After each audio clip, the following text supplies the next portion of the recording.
5 yol uğrat kesin, gördün mü? Muhammed birinci de sen. Ya suyundayım çakır ona olan vursun. 5 yol uğrat az. Muhammed birinci de.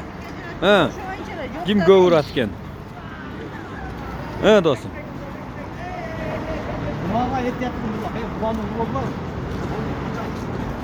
Yeter tut buraya cevap gelsin.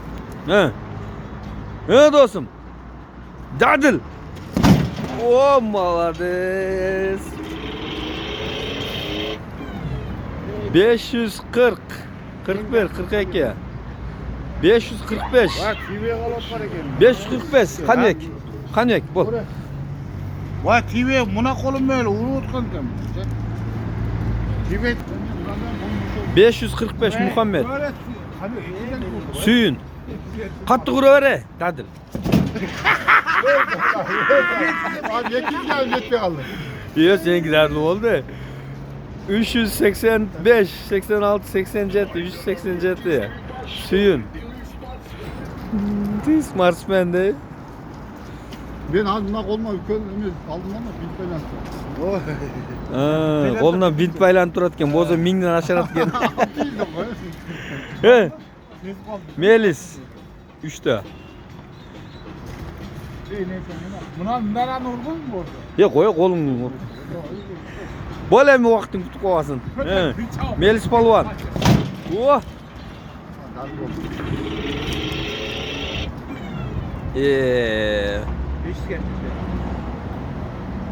Muhammed senin 540 bol da.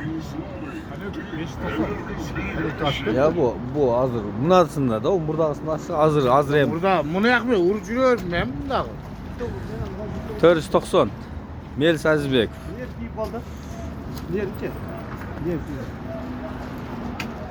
TV'ye He.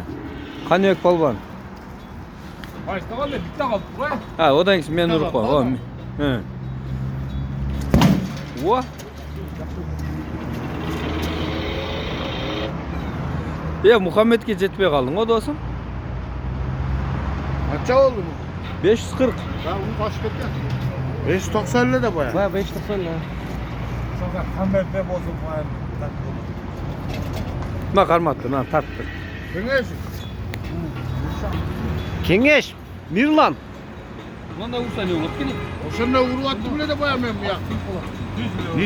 Nito tiyip falan. Vay gözüm dolandı vay.